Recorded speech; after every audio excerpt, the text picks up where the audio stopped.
নমস্কাৰ শ্ৰদ্ধাৰ সাংবাদিক বন্ধুসকল, আজি আমাৰ সংবাদমেল পতাৰ মূল বিষয়বস্তুটো হৈছে ই ৰিক্সা আৰু মেজিকৰ মাজত আজি বহুদিনৰ পৰা সংঘাতৰ সৃষ্টি হৈ আছে। এই সংঘাতৰ বিষয়টো আমি চৰকাৰ আৰু প্ৰশাসনৰ দৃষ্টিগোচৰ কৰোৱা। যিহেতু আমি গেলেকী আৰু হালুৱাটিং লাইনটো প্ৰায় 25 কিলোমিটাৰ 15 কিলোমিটাৰ ৰাস্তা 24খন মেজিক চলাই প্ৰত্যেকে নিজৰ নিজৰ ঘৰৰ পৰিয়াল পোহপাল দি আহিছোঁ আৰু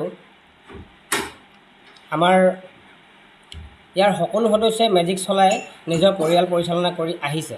কিন্তু বিগত দুবছৰৰ পৰা আমাৰ লাইনটোত কিছু বেটেৰী ৰিক্সা আহি চলিবলৈ আৰম্ভ কৰিছে, যিসকলে আমাৰ লাইনটোত যথেষ্ট বিশৃংখলতাৰ সৃষ্টি কৰিছে, যাৰ ফলত আমাৰ দৈনন্দিন আমাৰ বিভিন্ন ধৰণৰ হাই কাজিয়া সংঘাতৰ সৃষ্টি হৈছে। গতিকে ইয়াৰ সমাধানৰ সূত্ৰ বিচাৰি আমি আমাৰ স্থানীয় থানাৰ ভাৰপ্ৰাপ্ত আৰক্ষী বিষয়াক অৱগত কৰাওঁ। তেওঁ আমাক জিলা পৰিবহণ বিষয়াৰ ওচৰলৈ যাবলৈ আমাক নিৰ্দেশ দিছিল। তেওঁৰ কথামতে আমি জিলা পৰিবহণ বিষয়াৰ ওচৰলৈ গৈ আমি পৰ্যায়ক্ৰমে কেইবাখনো স্মাৰক পত্ৰ প্ৰদান কৰা হৈছিল, কিন্তু আমি জিলা পৰিবহণ বিষয়াৰ ফালৰ পৰা কোনো ধৰণৰ ৰেছপন্স নাপালোঁ, যাৰ পাছত আমি জিলা উপায়ুক্ত মহোদয়ৰ ওচৰলৈ যাবলৈ বাধ্য হ'লোঁ। তেখেতৰ ওচৰলৈ যোৱাৰ পাছত তেখেতৰ প্ৰত্যক্ষ হস্তক্ষেপত তেওঁলোকে মাননীয় ৰাজহ চক্ৰ বিষয়া অধীনত আৰু জিলা পৰিবহণ বিষয়াৰ তত্বাৱধানত হালুৱাটিং থানাত ই ৰিক্সা আৰু মেজিক দুই পক্ষৰ উপস্থিতিত এখন আলোচনা বহাইছিল, য'ত আমি ই ৰিক্সাৰ কাৰণে ৰোড মেপ নিৰ্ধাৰণ কৰি দিবলৈ আমি কৈছিলোঁ আৰু তেওঁলোকে আমাক আশ্বাস দিছিল যে এই বিষয়টো আমি আলোচনা কৰি 10-15 দিনৰ ভিতৰত আমি আপোনালোকক জনাম। কিন্তু অতি পৰিতাপৰ বিষয় যে আজি 6 মাহ দিন অতিবাহিত হ'ল, কিন্তু তেখেতলোকৰ পৰা কোনো ধৰণৰ ফলাফল নাপালোঁ আৰু যথেষ্টখিনি আমি এই বিষয়টো লৈ পেলাই তেওঁলোকৰ লগত সদায় হাই কাজিয়া কৰি পেলাই আমিও আমনি পাইছোঁ। গতিকেলৈ আমি এটা কথাই ক'ব বিচাৰোঁ যে বেটেৰী ৰিক্সা আমাৰ লাইনত চলক, তাত কোনো ধৰণৰ আপত্তি নাই, কিন্তু যিটো তেওঁলোকৰ নিজৰ নীতি নিয়ম আছে সেই নীতি নিয়ম মানি চলক, তাৰ নিৰ্দিষ্ট এটা সীমা বান্ধি দিয়ক, য'ত নেকি তেওঁলোকো চলি থাকিব, আমিও চলি থাকোঁ। যিহেতু আমাৰ লাইনটোত বেটেৰী ৰিক্সা চলাবলৈ কাৰণে আজি 15 কিলোমিটাৰ ৰাস্তাটোত আমি 24খন বেটেৰী মেজিক চলাই আহিছোঁ। তাৰ মাজত যদি আৰু 20-25খন ই ৰিক্সাও সোমাই পেলাই আমাক আমনি কৰে, আমাৰ এই ক্ষেত্ৰত যথেষ্ট অসুবিধাৰ সন্মুখীন হৈছোঁ।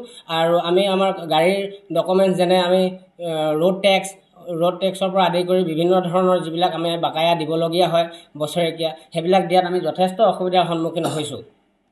গতিকেলৈ আমি আগৰ পৰাই কৈ আহিছোঁ আৰু কৈ আছোঁ যে এই বিষয়টো চৰকাৰে অতি সোনকালে ইয়াৰ কিবা এটা বৃহৎ ব্যৱস্থা লওক, নহ'লে আমাৰ যথেষ্ট অসুবিধা হৈ পৰিছে। গতিকে দিনক দিনে বেটেৰী ৰিক্সা বৃদ্ধি হোৱাত আমাৰ মেজিকখিনি চলিবলৈ আৰু EMI পৰিশোধ কৰিবলৈ যথেষ্ট অসুবিধা হৈ গৈছে।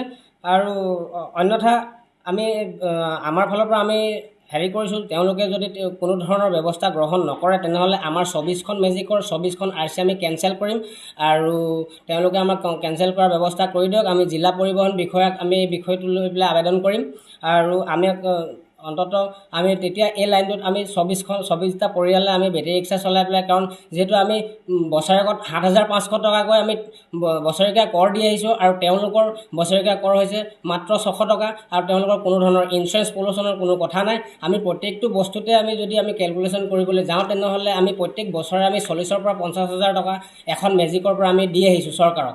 গতিকেলৈ চৰকাৰে কোনটো ভাল হয় সেইটোৰ ওপৰত এটা নিৰ্দিষ্ট ব্যৱস্থা লওক আৰু আমাক ইয়াৰ বিষয় লৈ পেলাই কিবা এটা সুবিচাৰ কৰি দিব বুলি আমি আশা কৰিলোঁ। এয়াই আমাৰ আজি ক'বলগীয়া। প্ৰথম কথা, আমি ই ৰিক্সা বিৰোধী নহয়, কিন্তু ই ৰিক্সা চলক আমিও চলিব লাগিব। পৰিবহণ বিষয়া আৰু চক্ৰ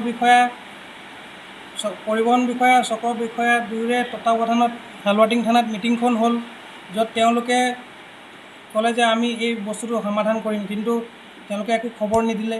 আজি প্ৰায় ছমাহ উকলি গ'ল আৰু আমি প্ৰায় 10 দিনমান সময় চাম। তাৰ পাছত আমি আপোনাৰ বিধায়ক, বিভাগীয় মন্ত্ৰী তেওঁলোকৰ কাষ চাপিম। গতিকে ই ৰিক্সা চলক, আমাৰ আপত্তি নাই, কিন্তু এটা সীমা বান্ধি দিয়ক তেওঁলোকে ইয়ালৈকে চলক। যেনেকৈ আমাৰ এটা ৰোড পাৰ্মিট দিছে, আমি ইয়ালৈকে ইয়াৰ পৰা তালৈকে চলাব পাৰোঁ, তেনেকৈ তেওঁলোককো এটা সীমা বান্ধি দিয়ক। তেওঁলোকৰ আচলতে পাৰ্মিট বোলা বস্তুটো নাথাকে, তেওঁলোকে আচলতে ৰোড কানেক্ট কৰিব লাগে, কিন্তু তেওঁলোকে মূল পথত চলিছে। যেনেকৈ আমাৰ পাৰ্মিট থকা গাড়ীখিনি আমাৰ ধৰক গেলেকীৰ পৰা হালবাটিঙলৈকে পাৰ্মিট আছে, তেওঁলোকৰ কোনো পাৰ্মিট নাই। তেওঁলোকে গেলেকীৰ পৰা আমগুৰিলৈকে চলি দিছে, আমিতো যাব নোৱাৰিছোঁ আমগুৰিলৈকে। নেশ্যনেল হাইৱেত চলি আছে, মূল পথত চলি আছে। আমাৰ মতেতো তেওঁলোকৰ পাৰ্মিট বোলা বস্তুটো নাই। তেওঁলোকে এটা নিউজত আমিতো চাই থাকোঁ, তেওঁলোকে গলিত চলিব লাগে বা তেওঁলোকে মূল পথটো কানেক্ট কৰিব লাগে। অন্যান্য জিলাবিলাকত যেনেকৈ ই ৰিক্সাৰ ওপৰত প্ৰশাসনে পদক্ষেপ লৈছে, আমাৰ শিৱসাগৰ জিলাত বিশেষকৈ আমাৰ এই সীমামূৰীয়া অঞ্চলৰ বৰ্ডাৰ ৰাস্তাটোত কোনো ধৰণৰ পদক্ষেপ লোৱা নাই। বহুবাৰ আমি স্মাৰকপত্ৰ দিছোঁ জিলা পৰিবহণ বিষয়া মহোদয়ক আৰু উপায়ুক্ত মহোদয়কো। যদি তেওঁলোকে এই বিষয়টি নিষ্পত্তি 10 দিনৰ ভিতৰত নকৰে, তেন্তে আমি সাংসদ, বিধায়ক আৰু বিভাগীয় মন্ত্ৰীৰ কাষ চাপিম। আমি সমূহ গেলেকী হালৱাটিং মেজিক সন্থাৰ তৰফৰ পৰা এই সংবাদমেলৰ যোগেদি চৰকাৰ প্ৰশাসনক অৱগত কৰাওঁ যে অনাগত 10 দিনৰ ভিতৰত যদি আমাৰ দাবীসমূহ পূৰণ নকৰে, তেন্তে আমি যিকোনো ধৰণৰ গণতান্ত্ৰিক কাৰ্যসূচী ল'বলৈ বাধ্য হ'ম।